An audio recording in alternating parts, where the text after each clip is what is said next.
वर्णन कर दिया। फिर जीव परमात्मा भिन्न है अभिन्न है, इसके विषय में विचार करते हैं। तो सबसे पहले ये निरीश्वरवाद को पक्ष को उठाते हैं। कौन सो? जो ईश्वर को नहीं मानते।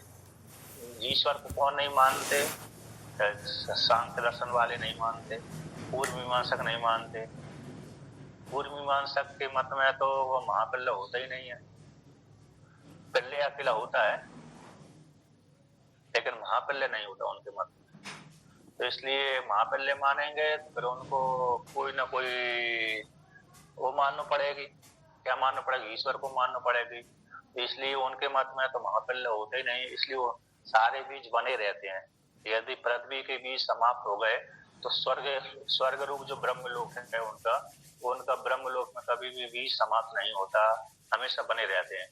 तो जैसे पृथ्वी का बीज बहुत नष्ट हो जाता है ना कभी कभी, तो ब्रह्मलोक से वो बीज आ जाता है जब ब्रह्मा जी सोकर को उठते हैं तब।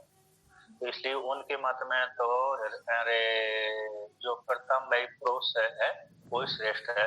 तो उनके मत में कभी भी महापिल्य नहीं होता, पूर्व मीमांसा के मत में।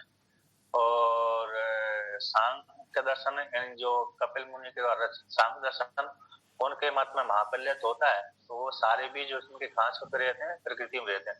प्रकृति उनके मत में करता है, भोक्ता पुरुष है। तो प्रकृति लीन कर देती है, प्रकृति सृष्टि कर देती है, प्रकृति लीन कर लेती है अपने में और प्रकृति सृष्टि करती है।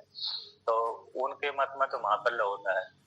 अब आए बौद्ध, चारवाक, बौद्ध, जैन, ये भी निरीश्वरवाद है ना, क्योंकि ये भी सुसुप्ति तक गए, सुसुप्ति के बाद अरे बौद्ध तो सुसुप्ति तक गए और सुसुप्ति को पार नहीं कर पाए और सर्वम क्षणिकम को बोल दिया, सर्वम शून्यम।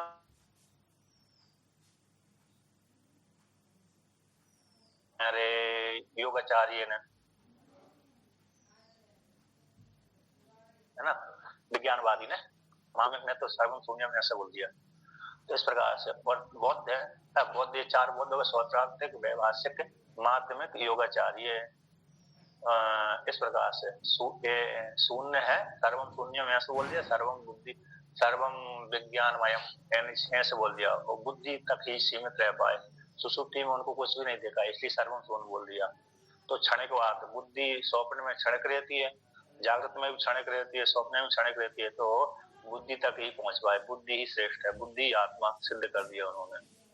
अब जैन अर्थ व्यानाशिक है, बीच में खड़े हैं, किधर जाए, किधर की पार्टी में अरे सम्मिलित हों, वेदांतियों की तरफ जाएं अथवा अरे बौद्धों की तरफ जाएं, तो बीच में अटक जाते हैं। हो भी सकती, नहीं भी हो सकती। वस्तु के विषय हम जब निर्णय करते हैं तो कहते हैं ये घट हो भी सकता है, नहीं भी हो सकता है। तो बीच में तो अर्ध व्यानाशिक है, तो दोनों के बीच को स्वीकार कर लेते हैं। अस्थि का आदि को लेकर के यार सिद्धांत में भेद भिन्नता है। उपासना तो सारी योग सूत्र के अनुसार होती है, जितने भी उपासना सारे वादी करते हैं सबकी उपासना योग दर्शन के अनुसार ही होती है। अब चार वाक्य, तो चार वाक्य तो कहते हैं ईश्वर मानने की जरूरत नहीं, ना देवता मानने की जरूरत है, ना ईश्वर मानने की जरूरत है। अपने कर्मों से व्यक्ति को फल की प्राप्ति होती, कर्म करता है तो फल प्राप्त होता, नहीं करता नहीं होता। इसलिए जो शरीर देख रहा है पंच चार भूतों के मिक्सचर से, चार भूतों के संगठित हो जाने से चेतन बन गया, जब मर जाएगा तो मुक्त हो जाएगा। ईश्वर मानने की जरूरत नहीं है, खूब खाओ पियो मजोड़ा। ये चार वाक्यों का सिद्धांत हो गया। तो जो निरीश्वरवाद है उनके पक्ष को उठाते हैं, तो कहते हैं विशेष रूप से अरे पूर्व मीमांसा आ गई और चार वाक्य आ गए और बौद्ध जैन भी आ गए, बौद्ध को लेकर के भी है। तो आगे कहते हैं संशय आदि न विचार कार्यता अवधार्य, संशय आदि के द्वारा जो प्राप्त हो गया कि जीव और परमात्मा में एक है नहीं है। तो यहाँ पर विशेष रूप से नास्तिक तो जीव और परमात्मा में एक मानते नहीं है कि नहीं, उनको तो जीव नष्ट ही हो जाता है। ये जो स्थूल शरीर है यही मर गया तो मुक्त हो गया, ये चार वाक्यों का सिद्धांत है। लेकिन जो पूर्व मीमांसा वाले हैं और सांख्य दर्शन है। ये तो जीव को नित्य मानते हैं, ये तो कैसे मानते हैं, जीव को नित्य मानते हैं। तो इनके मत में जीव बना ही रहता है, नष्ट नहीं होता। चार वाक्यों के मत में, नास्तिक मतों के मत में जीव नष्ट हो जाता है, आत्मा मर जाती है। तो उनके पास उनके मत को तो लिया ही नहीं जा रहा। किंतु जो आत्मा को सत्य मानते हैं उनको लेकर कहते हैं। तो आत्मा को सत्य मान लिया, कौन ने मान लिया? पूर्व मीमांसा ने, सभी वादी, सारे सारे 6 आस्तिक दर्शनों ने आत्मा को सत्य मानकर रहते हैं। अब जो ईश्वर के विषय में संशय रहती है तो कहते हैं जो ईश्वर के साथ जीवात्मा का भेद है अथवा अभेद है। तो यहाँ पर भेद को लेकर के वर्णन करते हैं। किसको लेकर के वर्णन करते हैं? भेद को लेकर के। जीव और परमात्मा में, जीव और ईश्वर में भेद है। तो निरीश्वरवाद के लेकर के वर्णन किया। तो यहाँ पर कैसे मालूम पड़ा कि निरीश्वरवाद है? तो आप इस पर देखेंगे 486 नंबर पृष्ठ पे। तो 486 नंबर पृष्ठ की टीका में, पहली पंक्ति टीका में कहते हैं निरीश्वरवादम उपसंहरति, निरीश्वरवाद का उपसंहार करते हैं हम। तो इससे सिद्ध होता है कि निरीश्वरवाद को के मत को उठाया। तो निरीश्वरवाद कौन हो गया? पूर्व मीमांसक और सांख्य दर्शन, ये दोनों, क्योंकि ईश्वर को नहीं मानते और आत्मा को सत्य मानते हैं, इसलिए आत्मा को तो मिथ्या नहीं सिद्ध कर रहे, आत्मा को सत्य स्वीकार कर रहे हैं। लेकिन जो चार वाक आदि आत्मा को मिथ्या मानते हैं उनकी बात को लेकर के नहीं है। तो कहते हैं यहाँ पर संशय आदि वाक्यों के द्वारा सप्रयोजन, संशय और प्रयोजनाभ्याम, यहाँ 15 नंबर टिप्पणी दी है, संशय और प्रयोजन के द्वारा। प्रयोजन है कि जीव परमात्मा स्वरूप है अथवा नहीं, वो संशय, जो संशय को निर्णय करना चाहिए, है ना। संशय वाला जो है उसी में विचार करना पड़ती है। संशय वाला जो वाक्य यदि निर्धारण कर लिया तो जैसे जहाँ पर संशय होता है स्थाणु व पुरुष होगा, तो जो संशय वाला वाक्य है स्थाणु है तो पुरुष है, तो वहां पर विचार करते हैं। यदि मिथ्या ज्ञान हो गया तो मिथ्या सिद्ध हुआ, मिथ्या ज्ञान हो गया। यदि निर्णय कर लिया कि नहीं ये स्थाणु नहीं है, पुरुष नहीं बल्कि स्थाणु है, तो सत्य ज्ञान हो गया। तो क्योंकि उस जिसने जाना था कि स्थाणु है, पुरुष है तो स्थाणु है, तो उसके मन में संशय हो गया, तो उत्पन्न हो गया, तो भय आदि उत्पन्न हो गया था। तो बाद में ध्यान पूर्वक देखकर विचार किया तो मालूम पड़ गया ये स्थाणु है, पुरुष नहीं है, चोर आदि नहीं है। तो संशय आदि के द्वारा विचार कार्यता को अपहरण करके निश्चय करके हाँ प्रयोजन वाला है ये बात, इसलिए पूर्व पक्षी के रूप में निरीश्वरवाद को लेकर कहते हैं। तो निरीश्वरवाद यानी पूर्व पक्षी क्या कहता है? न तावत असंसारी परः पाणी पेषण प्रतिबोधितात् शब्दादि भुजो अवस्थान्तर विशिष्टाद उत्पत्ति श्रुते। तो कहते हैं न तावत असंसारी परमात्मा, जो असंसारी परमात्मा यहाँ पर नहीं है। क्यों नहीं है भाई असंसारी परमात्मा? जो क्यों? उसमें पूर्व पक्षी कहते हैं पाणी पेषण प्रतिबोधात, पाणी पेषण के द्वारा वो जगा हुआ है। कौन? जीवात्मा। असंसारी परमात्मा पाणी पेषण 2 नंबर टिप्पणी में ना कहते हैं असंसारी जो परमात्मा पर है जीव से भिन्न नास्ति प्रतिज्ञाते हेतुमा। तो कहते हैं जो जहां पर पहले वर्णन कर दिया था असंसारी परमात्मा से, परमात्मा जीव से भिन्न नहीं है, जीव भिन्न नास्ति, ऐसी जो प्रतिज्ञा करती है उसको लेकर कहते ना पाणी पेषण प्रतिबोधा आते हैं। पाणी पेषण के द्वारा जागे जाने से और शब्द आदि का भोग करने से, अवस्थान्तर से विशिष्ट हो जाने से, उत्पत्ति श्रुते, उत्पत्ति श्रुते तस्माद् वा ये अस्माद् आत्मनः, इस आत्मा से सारे प्राण, सारे इंद्रिय आदि प्राण उत्पन्न हुए।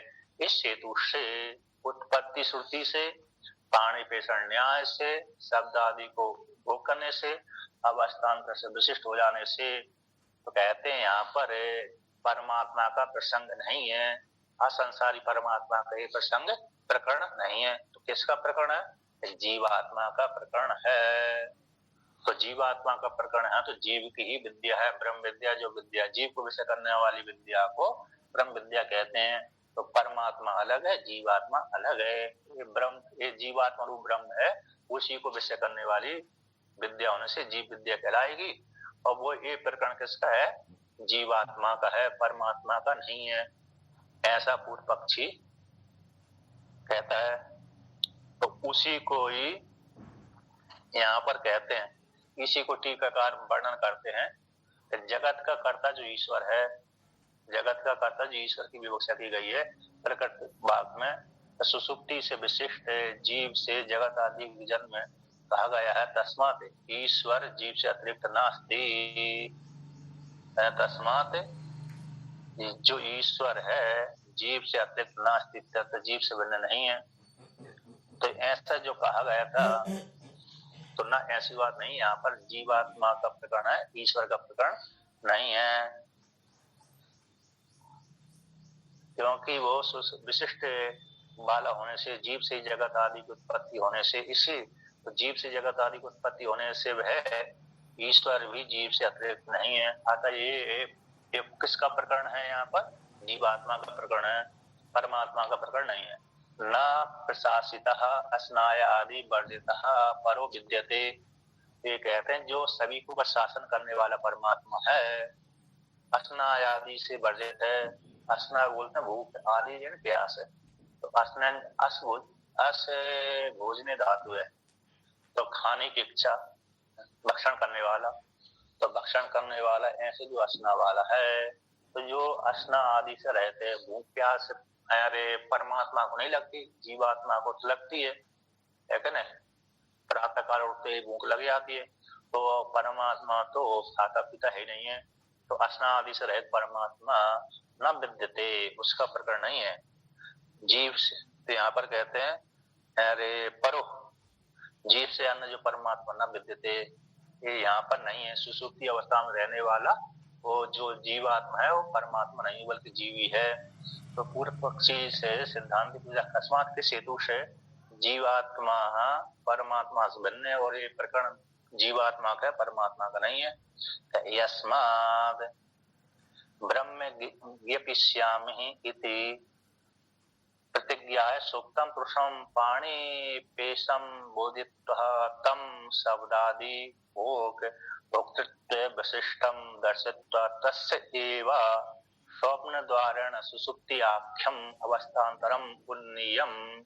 तस्माद् एव आत्मनः सुसुप्ति अवस्था विशिष्टाद् अग्नि विस्फुलिंग ऊर्णनाभि दृष्टान्ताभ्याम उत्पत्तिम दर्शयति श्रुतिर् एवं एव अस्मादि इत्यादिना। कहते हैं इस हेतु से यदि ब्रह्म ज्ञापयिष्यामि, ऐसी गार्ग ब्राह्मण से अजातशत्रु ने प्रतिज्ञा करी कि मैं तुमको ब्रह्म का बोध कराऊंगा भविष्य में, ऐसी प्रतिज्ञा करके है अजातशत्रु बालाकी को, गार्ग ब्राह्मण को सूक्तम पुरुषम, सोई हुए पुरुष के पास में ले गया, वो ले जाकर के पाणी पेशम बोधित का, उस सोई पुरुष को वह उसने कैसे जगाया? पाणी पेषण के द्वारा जगाया, यानी हला करके जगाया। तो हला करके जगाया है ना। इसके पश्चात जगा करके आपस्य पाणी ना आपस्य ऐसे 6 नंबर टिप्पणी दिया है। पाणी पेषण के द्वारा जगाया, तो तब जब जगाया, हाथ से हला करके जगाया, तो जगा हुआ व्यक्ति शब्द आदि भोक्तृत्व विशिष्टम, शब्द आदि का भोग करने वाला है, उसने सुना। जब हाथ से उठ गया हला करके, तो देखा कि मेरा नाम देवदत्त यज्ञदत्त है, तो शब्द आदि का भोक्तृत्व से विशिष्ट उस श्रुति के द्वारा दिखला करके, श्रुति रूप अजातशत्रु के द्वारा दिखला करके, ये तो शब्द आदि का भोग कर रहा है। कौन कर रहा है? जो पाणी पेषण के द्वारा उठा हुआ व्यक्ति, तो शब्द आदि का भोग करने वाला। तो तस्य उसी का ही जब सोकर उठ गया, अपने प्रकृति में बैठ गया, तो प्रबोध अवस्था वाले जीव का जो जग गया, उठ करके बैठ गया, उसी जीव का ही स्वप्न द्वारा, स्वप्न के द्वारा, स्वप्न मार्ग के द्वारा है जो जीवात्मा था स्वप्न अवस्था में गया, तो वहां पर स्वप्न हिता नाम की नाड़ी में मिश्रण करता है, हित साधने वाली है। तो उस स्वप्न वृत्ति से युक्त होकर के स्वप्न अवस्था में हिता नाम की नाड़ियों में जागृत के संस्कार को लेकर के, जागृत की वासना को लेकर के स्वप्न भ्रमण करता है। तो स्वप्न देखने के पश्चात थक जाता है, वहां पर फिर सुषुप्ति में चला जाता है। तो सुषुप्ति आख्यम, तो सुषुप्ति नामक जो अवस्थान्तर है वो नियम उससे उठ करके, स्वप्न से उठ करके वो नियम नी प्राप्त धातु उस अवस्था को प्राप्त हो जाता है। इसके पश्चात फिर वहां से लौट करके आता है, सुषुप्ति से सुषुप्ति को प्राप्त होकर के फिर वहां से वो नियम वहां पर लौट करके आता है ना। तो आपको लेप हो जाता है, वो नियम प्राप्त होकर के सुषुप्ति अवस्था को, अवस्थान्तर को प्राप्त होकर के ऐसे जो तो लेप प्रत्यय होता है, तो लेप कुछ पूछा है? धन्यवाद स्वामी जी। स्वामी जी मैं ये पूछ रहा था, या प्रापणे धातु है या नी प्रापणे? नी प्रापणे धातु है, तो नी प्राप या प्रापणे भी धातु है, उसका दूसरा प्रकार से रूप बनेगा यहाँ पर नी प्रापणे धातु यदि उन्नीय तो नी प्रापणे धातु से तो आपको लेप हो गया। पहले तो हुआ खा करके, अब तो आपको खा करके फिर दूसरी जगह जाता है, तो उपसर्ग के योग में तो आपको लेप हो जाता है। उन्नीय उस अवस्था को प्राप्त होकर के, तो अवस्था को प्राप्त होकर के फिर कहाँ वहां से दूसरी जगह आएगा व्यक्ति, ऐसा भुक्त्वा गच्छति है ना, खा करके पी करके जाता है दूसरी जगह। दो त्वा लगा देते हैं, तो यहाँ पर तो आपको लेप हो जाता है, खा पी करके गया है, चला गया। सुषुप्ति अवस्था को प्राप्त होकर के तो दूसरी अवस्था को आ रहा है, जागृत में आ रहा है। तो ऐसी इस प्रकार से प्राप्त होकर के तस्मात उसी से, वहीं से, कहां से? सुषुप्ति अवस्था में, उसी जो सुषुप्ति अवस्था में आत्मा, उसी से ही आत्मना उस सोए हुए व्यक्ति से, जो सोया हुआ जो आत्मा, उसी आत्मा से सुषुप्ति अवस्था से विशिष्ट सुषुप्ति अवस्था में सोया हुआ उसी आत्मा से ही। तो अग्नि विस्फुलिंग, एक तो अग्नि से जैसे चिंगारी निकली, एक दृष्टांत हो गया, और ऊर्ण नाभि से जैसे तंतु निकालती ऊर्ण नाभि अपने शरीर से तंतु निकालते, उसी पर ये दो दृष्टांत के द्वारा उत्पत्ति में दर्शती श्रुति उसी आत्मा से उत्पत्ति को दिखलाती है। एवं इस प्रकार से किस वाक्य के द्वारा? अस्माद आत्मना, इस वाक्य के द्वारा। तो इसलिए उसी जीवात्मा से ही जगत आदि की उत्पत्ति हुई है। परमात्मा को बीच में मानने की, ईश्वर को मानने की क्या जरूरत है? ऐसा पूर्व मीमांसा का, निरीश्वरवाद का, पूर्व मीमांसा का मत हो गया। तो निरीश्वरवाद है कि नहीं? क्योंकि तो इसमें थोड़ा पक्ष है, इसको भी ले लीजिए सांख्य दर्शन को। लेकिन सांख्य दर्शन कहता है कि प्रकृति से जगत की उत्पत्ति हुई है, तो वहां पर प्रकृति से जगत की उत्पत्ति हुई तो वहां पर प्रकृति खंडन करना पड़ेगी। तो यहाँ पर तो आस्माद आत्मना, इसी आत्मा से जगत की उत्पत्ति हुई है, तो सीधा सीधा पूर्व मीमांसा आ गया। तो पूर्व मीमांसा को, क्योंकि पूर्व मीमांसा जानता है ईश्वर को मानेंगे तो पल्ले आदि मानना पड़ेगी, अरे महापल्य मानना पड़ेगी, है कि नहीं? यदि जीव से उत्पत्ति नहीं मानेंगे और महापल्य मानेंगे तो ईश्वर आदि की मानने की जरूरत पड़ेगी। तो इसलिए वो ईश्वर आदि मानते नहीं है, वो महापल्य भी नहीं मानते। महापल्य मानने पर ईश्वर को स्वीकार करना पड़ेगा, क्योंकि ईश्वर में सामर्थ्य नहीं है जो जगत का निर्माण कर सके इतना बड़ा, इसलिए महापल्य उनके मत में होते नहीं। तो इस प्रकार से तो अस्मदादि न इत्यादि वाक्य के द्वारा तो सिद्ध होता है कि ये जीवात्मा का प्रकरण है, ब्रह्म का प्रकरण नहीं है, ऐसा सिद्ध कर दिया।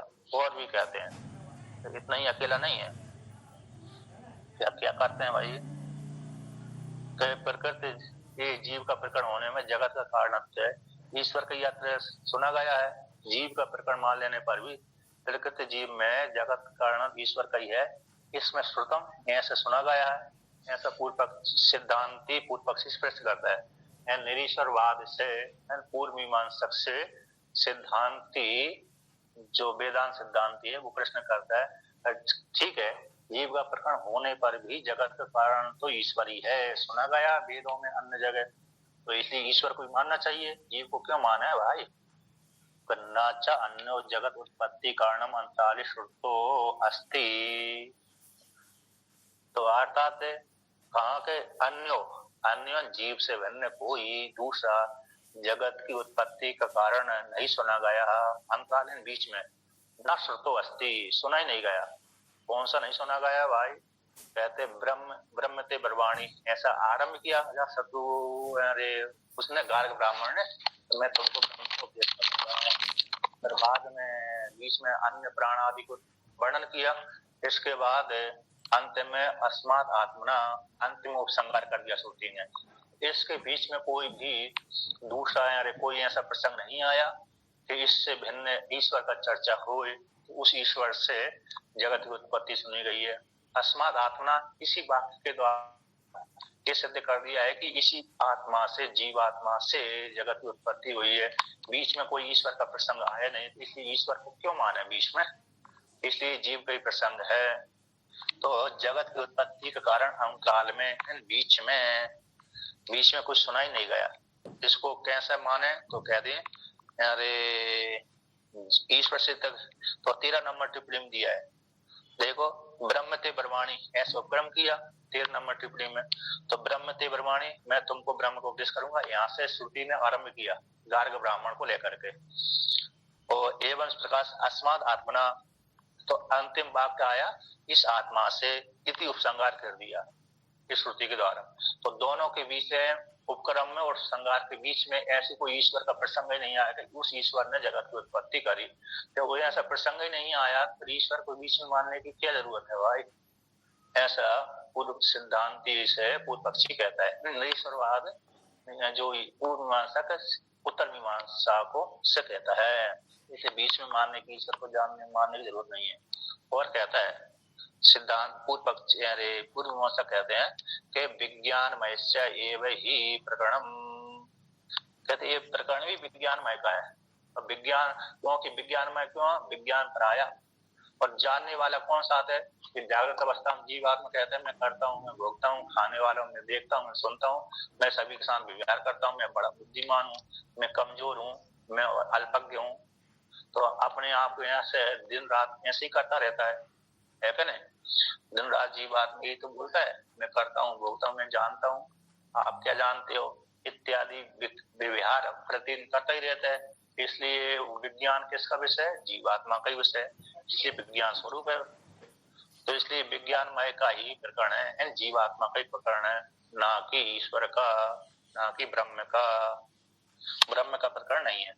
इस प्रकार से पूर्व पक्षी कहते हैं जीव का ही, यहाँ पर जीव का ही ब्रह्म शब्द के द्वारा कह दिया गया। जैसे जीव को यहाँ पर ब्रह्म शब्द से बतलाया गया है, जीव को ही यहाँ पर ब्रह्म शब्द से बतलाया गया, बल्कि जीव का ही प्रकरण है, ब्रह्म का निर्विशेष ब्रह्म का प्रकरण नहीं है। जैसे उदाहरण आता है, कैसे उदाहरण है कि जब राजसूय आदि यज्ञ होते हैं उसमें जो ऋत्विक होते हैं वो राजा की स्तुति करते हैं, हे राजन आप ब्रह्म हो, आप ईश्वर हो, आप इंद्र देवता हो, आप वरुण देवता हो, आप सारे देवता हो। तो वहां पर प्रशंसा अकेली करते हैं, लेकिन राजा भी जानता है कि मैं कहाँ इंद्र देवता और कहाँ मैं, है क्या नहीं? मैं कहाँ हूँ और इंद्र देवता कहाँ है। तो इसलिए राजा भी जानता है कि ये तो झूठी प्रशंसा हो रही है मेरी, लेकिन वहां पर प्रशंसा ऋत्विक करता है यजमान की, यानी राजा की प्रशंसा करता है। उसी प्रकार से यहाँ पर भी ब्रह्म शब्द से जीवात्मा को कह दिया है। इसलिए जीव का ही प्रकरण है, विज्ञान में जीवात्मा का प्रकरण है, ना कि ब्रह्म का प्रकरण। ऐसा पूर्व पक्षी सिद्ध करने में लगा हुआ है। अब आगे कहते हैं, और कहता है यहीं पर अकेला नहीं, सिद्धांत पूर्व पक्षी कहता है कि भाई व्याकरण उपनिषद में अकेला ही प्रकरण नहीं है, दूसरी उपनिषदों में भी, दूसरे ब्राह्मण वाक्य में दूसरी शाखाओं में भी आया है। काण्व शाखा में अकेला ये प्रसंग नहीं है, बल्कि कौशिकी नामक शाखा में भी आया है, कौशिकी ब्राह्मण में भी आया है, कौशिकी जो ब्राह्मण है उसमें भी आया है। श्रुति अंतर्वत से भी जीव का ही अत्र यहाँ पर जगत करता सुना गया है। ऐसे इस काण्व शाखा में सुना गया जीव का करता, जीव जगत का करता। उसी प्रकार से कौशिकी ब्राह्मण में भी ये सुना गया कि जीव जगत का करता है। कहाँ सुना गया है? देखिए यहाँ पर सुना गया है समाने समान प्रकरणे च श्रुति अंतरे कौशिका नाम कौशितकी नाम आदित्यादि पुरुषान् प्रस्तुत्य सहोवाच यो वै बालाक एतेषां पुरुषाणां कर्ता यस्य च एतत् कर्म सा वै वेदितव्य इति प्रबुद्धस्य एव विज्ञानमयसा वेदितव्यतां दर्शयति न अर्थांतरस्य। तो जैसे अजातशत्रु और गार्ग ब्राह्मण का जो संवाद है, उसी प्रकार से दूसरे ब्राह्मण में भी ये संवाद आया है। तो कौशिकी के नामक जो ब्राह्मण है, शाखा वाला, ये तो शाकी है, 2 नंबर टिप्पणी दे दी है, ये तो शाकी है, शाकियों का। कौशिकी ब्राह्मण वाले शाखा वालों के का पाठ है। तो समान प्रकरण में, एक ही प्रकरण में, ऐसे ही प्रकरण जहाँ पर जो कर्ण शाखा में जो प्रकरण आया है, इसी प्रकार से दूसरी श्रुति में भी इसी के जैसे प्रकरण में, श्रुति अंतर वाले समान प्रकरण में विज्ञानमय का एकत्व, विज्ञानमय का विषयत्व में न एतत् प्रकरण तुल्य प्रकरण है। तो विज्ञानमय के विषयत्व में एतत् प्रकरण तुल्य प्रकरण नहीं है, एतत् प्रकरण नहीं है, बल्कि इसके जैसा है, इसके जैसा है। तो कहते हैं वहां पर तो दूसरी श्रुति अंतर में तो क्या हुआ, कौशिकी नाम, कौशिकी नाम, तो कौशिकी नाम ये तो शाकी वालों का। तो वहां पर कैसा है, आदित्यान पुरुषान प्रस्तुत, आदित्य आदि पुरुषों को। तो आदित्य आदि पुरुष कौन हो गए, तो ऐसे आदित्य आदि पुरुष हो गए, सूर्य नेत्र हो गए, अरे चंद्रमा, मन चंद्रमा हो गया, और 5 ज्ञानेंद्रियों को उनके अभिमानी देवता रूप से, 5 कर्मेंद्रियों को, 5 ज्ञानेंद्रियों को, अंतःकरण को आदि लेकर के अध्यात्म में और अधिदेवत में, अध्यात्म में और अधिदेवत में एक करके वर्णन कर दिया।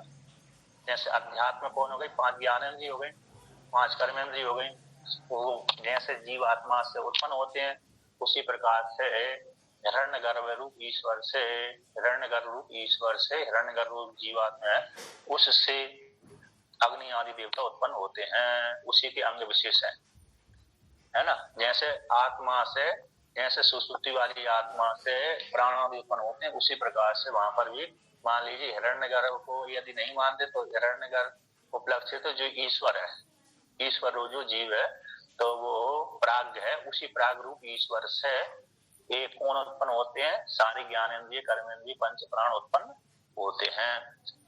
तो ऐसे आदित्य आदि पुरुषों को प्रस्तवन करके, आरंभ करके, तो वहां पर वर्णन की सहुवाचा, अरे अजातशत्रु से गार्ग ब्राह्मण का यो वै बालक, सहुवाचा बालक ना, यो वै बालक नहीं, तो यहाँ पर हे बालक, इसने, अरे उसने कहा, किसने कहा, सहुवाचा, ये राजा का वाचक है वहां पर भी, कि सहुवाचा किसका, इसका कर्ता कौन हो गया, श्रुति रूप राजा हो गया, क्योंकि एक प्रसंग आ गया, बालक आया तो एक प्रसंग आया, तो वहां पर भी आया है, कह रहे अजातशत्रु इसका कर्ता हो गया सहुवाचा करता अजातशत्रु हो गया। हे उसने कहा, अजातशत्रु रूप राजा रूप श्रुति ने कहा कि तो क्या कहा, कि जो कोई भी हे वाला के संबोधन है, हे वाला, एतेषां पुरुषाणाम, इन पुरुषों का, 5 ज्ञानेंद्रियों का, 5 कर्मेंद्रियों का, 5 ज्ञानेंद्रियों का, 5 कर्मेंद्रियों का और अंतःकरण का, इन पुरुषों का कर्ता यस्य जिसका, यस्य बहुरी समास जिसका जो है, एतत् कर्म है, जिससे परमात्मा का एतत् कर्म है, तो परमात्मा रूप जीवात्मा का कुछ महाराज जी, होवाच शब्दस्य किमर्थं भवति, हा शब्दस्य, उवाच हा, हाँ, होवाचा मतलब हा अव्यय है, और उवाच है बच व्यक्तायाम वाची है ना। हाँ वो तो है, हाँ। जैसे सा शब्द से राजा का बोध हो रहा ना, सा से, हाँ सा शब्द हुआ, तो भूतकाल में कहा था, उवाचा लिट लकार का रूप हो गया, तो उस राजा ने हा इतिहास का द्योतक हो गया, हा शब्द कैसे इतिहास का द्योतक, प्रसिद्धि का द्योतक, इतिहास का द्योतक, उवाचा तो संधि करके उवाच हो गया, तो उवाच हो गया। स उवाचा, किसने कहा? राजा ने कहा था। स उवाचा, जो कोई भी पुरुष है ना, ये बालक, जो कोई भी व्यक्ति इस प्रकार से इन पुरुषों का करता है, ये इन सारे पुरुषों का, ज्ञान इंद्रिय कर्म इंद्रिय का जो करता है, यह जिस परमात्मा का, परमात्मा रूप जीवात्मा का, ये तत्कर्म, केता जो कर्म है, कौन सा कर्म के? इसी परमात्मा रूप जीवात्मा से जगत की उत्पत्ति होती है। सब वेदितव्या, यही जानने योग्य है। कौन? वो परमात्मा रूप जीवात्मा। यहाँ पर जीवात्मा सिद्ध कर रहे हैं उसको पूर्व पक्षी, ठीक है ना। यद्यपि प्रसंग तो परमात्मा का ही है, लेकिन आत्मना शब्द कह देने से, पाणी पेषण के द्वारा उड़ जाने से पूर्व पक्षी इसी को ही जीव सुख सिद्ध करना चाहता है। तो सब वेदितव्य, भी जानना चाहिए, उसी को ही जानना चाहिए। चाहिए तत्कर्म है, तो चाहिए तत्कर्म में जगत शब्द दे दिया, अर्थात जिससे जगत की उत्पत्ति हुई है, ऐसे जिसका कर्म है, कार्य है, जिसने ऐसा घट बनाया है, यानी जिस कुमार ने घट बनाया, तो वो कुमार कौन? जीवात्मा हो गया। तो ऐसा भाई जानने योग्य जीवात्मा, विज्ञानमय जीवात्मा जानने योग्य, उसी को ब्रह्म शब्द से यहाँ पर कह दिया गया है।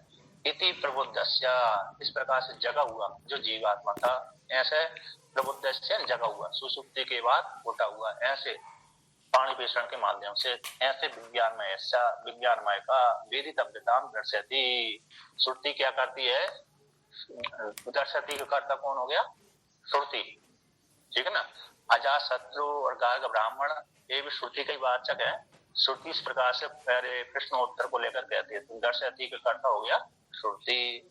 तो श्रुति रूप अजात शत्रु कहता है कि इस प्रकार से जानना चाहिए, और न अर्थांतरस्य, अर्थांतर को नहीं जानना चाहिए। एक जीव को छोड़ करके ईश्वर को नहीं मानना चाहिए कि ईश्वर जगत करता है। ईश्वर तो असंग है, वो क्या करेगा, है कि नहीं? असंग वाला नहीं करता कुछ। तो यहाँ पर कहते हैं, तो इस प्रकार से, तो यहाँ पर टीकाकार कहते हैं, श्रुति अंतर से भी जीव विषयत्म, जीव का विषय, जगत वाचित्तम, जगत का कर्ता कौन? जीव है। तो जगत वाचित्तम अधिकरण को लेकर के पूर्व पक्ष न्याय के द्वारा जान लेना चाहिए। यहाँ पर संपूर्ण जगत कर्ता कौन हो गया? जीवात्मा हो गया, इस प्रकार से जान लेना चाहिए। जगत वाचित्व, अच्छा ब्रह्म सूत्र सूत्र है, जगत वाचित्व 1:4:16 का 8 नंबर टिप्पणी में लिखा है, जगत वाचित्व, इस अधिकरण से, इस न्याय से, जगत वाचित्व अधिकरण पूर्व पक्ष न्याय के द्वारा तो आता ब्रह्म सूत्र का सूत्र है। तो ये सूत्र पूर्व पक्षी के रूप में आया है वहां पर ब्रह्म सूत्र में। तो वहां पर वर्णन किया जगत कर्ता कौन है? जीवात्मा है। इसी वाक्य के ऊपर साथ आया हुआ अस्मात् आत्मना, इस वाक्य को लेकर के, विज्ञानमय को लेकर के एक प्रसंग वहां पर उठाया, इसी निमित्त को यहीं को बना करके। तो जगत का कर्ता अरे ईश्वर है या जीवात्मा है? तो पूर्व पक्षी के रूप में ये सूत्र आ गया, जगत वाचित्वात् विज्ञानमय अस्मात् आत्मना, पूर्व पक्षी के रूप में इस आत्मा से प्राण आदि उत्पत्ति हुई है, अर्थात इंद्रिय आदि की उत्पत्ति हुई है, इसलिए जीवात्मा ही जगत का करता है, ऐसा पूर्व पक्षी सिद्ध करता है ना। ऐसी बात नहीं है, सिद्धांत खंडन करता है कि जीव में तो ऐसी सामर्थ्य होती नहीं है, जगत का निर्माण कैसे कर सकता है? विचित्र है। तो इस प्रकार से खंडन करते, ईश्वर ही जगत का करता है, परमात्मा से जगत की उत्पत्ति होती, न जीवात्मा से, जीवात्मा से नहीं होती, ऐसा वहां पर निर्णय करेंगे। तो यहाँ पर भी अभी पूर्व पक्षी चल रहा है, तो कहते हैं तो श्रुति इस प्रकार से विज्ञान में जीवात्मा का ही जगत को कर्ता रूप से सिद्ध करती है। न अर्थांतरस्य, अर्थांतरस्य मतलब अरे परमात्मा को, परमात्मा रूप जो ईश्वर है वो जगत का कर्ता नहीं है। इस प्रकार से कहते, इतना ही अकेले नहीं, बाघ शेष से भी ऐसे जान लेना चाहिए, बाघ शेष से भी जान लेना चाहिए कि जीव ही जगत का कर्ता है, ईश्वर नहीं है। इस प्रकार से बाघ शेष के द्वारा भी जान लेना चाहिए। कहते तथा च आत्मनः, तथा च आत्मनस्तु कामाय सर्वं प्रियम् भवति इति उक्त्वा यः एव आत्मः प्रियः विशुद्धस्य तस्यैव द्रष्टव्यः श्रोतव्यः मंतव्यः निध्यासितव्यः निधिध्यासितव्यतां दर्शयति श्रुति। कहते और भी वाक्य से भी आत्मनस्तु कामाय सर्वं प्रियम्, ये वाक्य है अपनी आत्मा के लिए सभी प्रिय होते हैं। ये प्रसंगात न पति काम आए पति प्रिय भक्ति, आत्मा तु काम आए पति प्रिय भक्ति।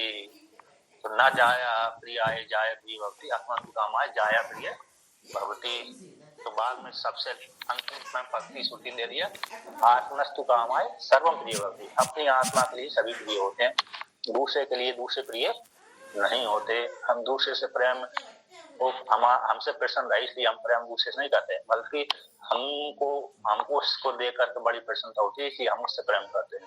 तो आत्मा के लिए ही, आत्मा की इच्छा की पूर्ति के लिए सारे प्रिय होते हैं, दूसरे के लिए हम दूसरे प्रिय नहीं होते। तो इस प्रकार से वाक्शेष आया है। वाक्शेष मतलब आगे श्रुति आएगी, 4-4-6 का एक मंत्र है, 4-4 छठी नंबर में 4-4-6 का। तो 4-4-6 का जो मंत्र है तो वहां पर वाक्शेष में आएगा अपनी आत्मा के लिए ही सारे प्रिय होते हैं। तो अपनी आत्मा के लिए होती है तो फिर तो दूसरे मानने की क्या जरूरत है, दूसरे को मानने की क्या जरूरत है। अपने मैं अपने लिए ही तो मकान बनाऊंगा, क्या करें, अपने रहने के लिए, क्या दूसरे के लिए खुद बनाऊंगा।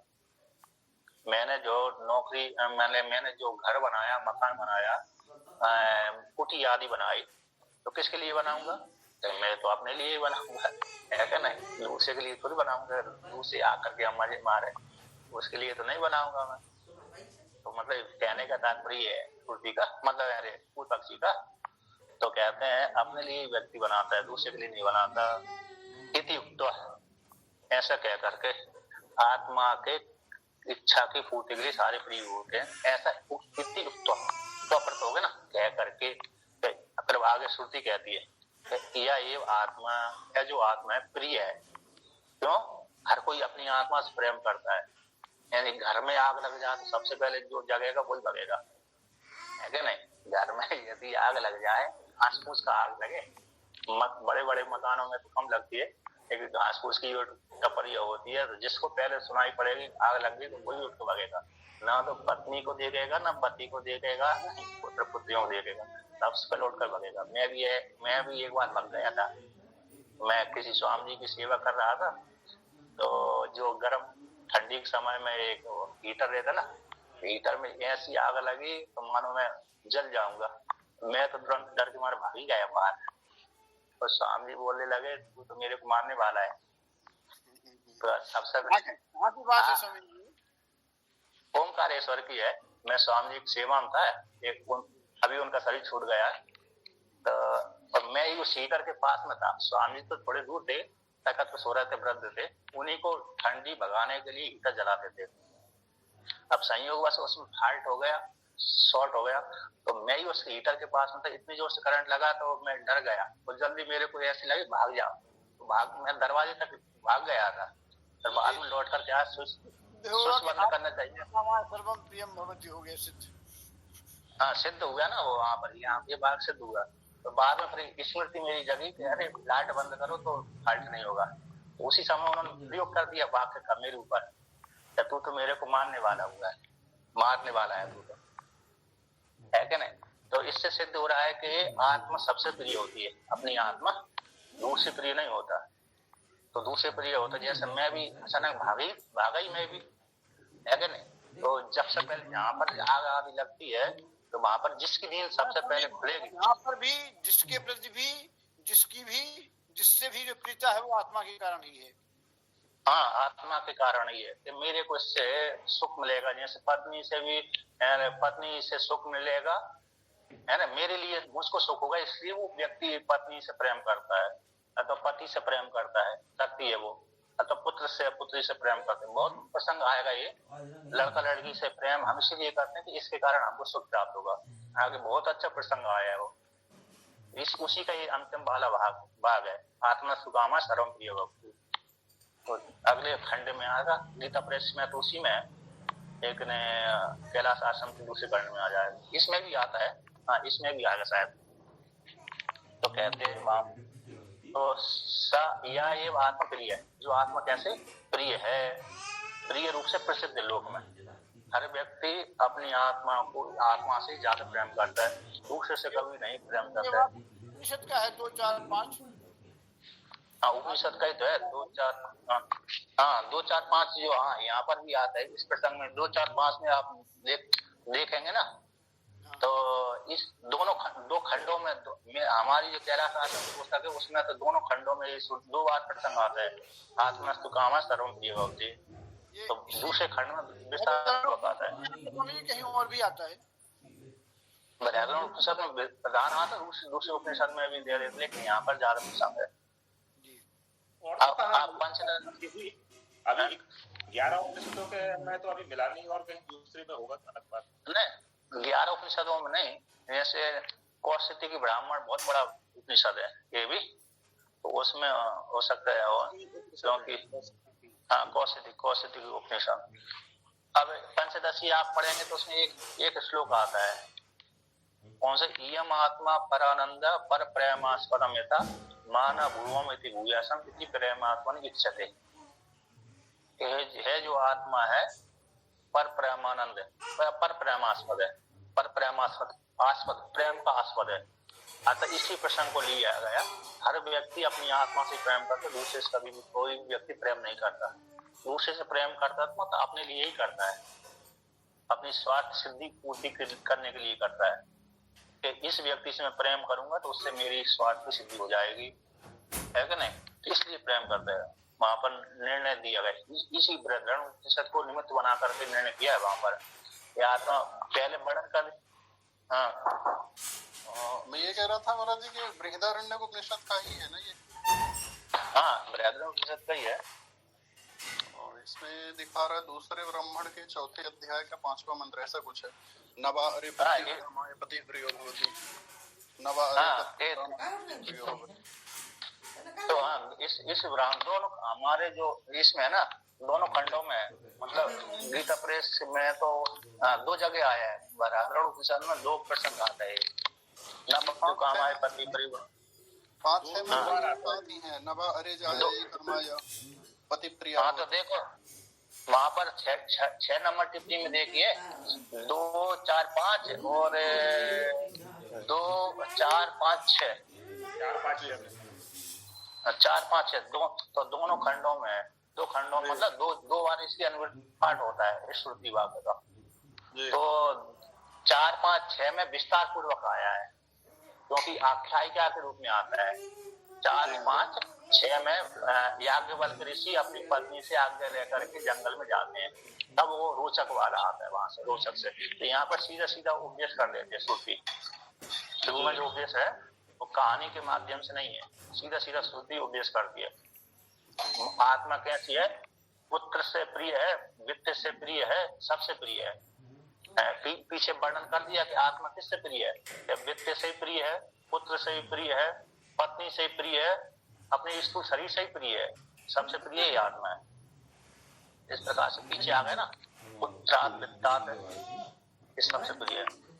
तो अब कहते हैं जो लोक में प्रसिद्ध है कि आत्मा सबसे प्रिय है, तस्य उसी आत्मा का ही, तस्य एव उसी का ही, जो प्रिय लोक में प्रसिद्ध है उसी का ही श्रुति कहती है दृष्टव्य, जानने हो गया। आत्मवाद दृष्टव्य, श्रोतव्य, मंतव्य, जिज्ञासितव्य, ये श्रुति आएगी आगे। आत्मा जानने योग्य, दृष्टव्य, यहाँ पर जो तब्यत प्रत्यय है, यद्यपि तब्यत प्रत्यय विधि अर्थ में होता है, तो यहाँ पर विधि अर्थ में न होकर के, तब्यत जो प्रत्यय विधि अर्थ में न होकर के दर्शन अर्थ में है। दृश्य प्रेक्षण धातु से तब्यत जो प्रत्यय होता है विधि वाचक होता है, लेकिन यहाँ पर जो दृष्टव्य में तब्यत प्रत्यय आया, दृष्टव्य दृश्य प्रेक्षण धातु है, तो दृश्य प्रेक्षण धातु से तब्यत प्रत्यय लगाकर दृष्टव्य शब्द बना। तो यहाँ पर योग्य अर्थ में दर्शन करने योग्य है।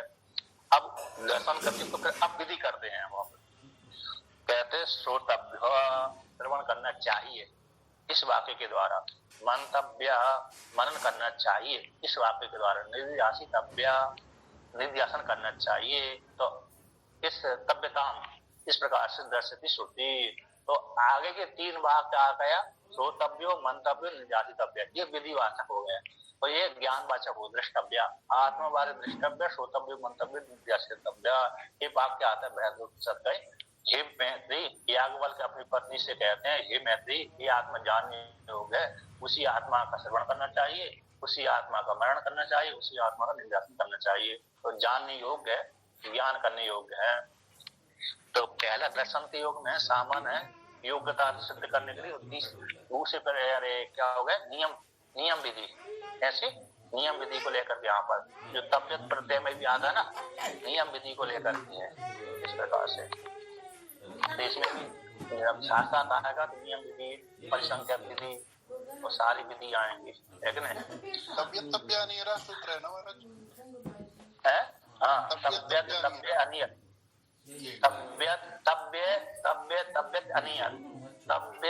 तबियत अनियत ये सूत्र विधि अर्थ में योग अर्थ में प्रत्यय आता है, कृत्य प्रक्रिया में।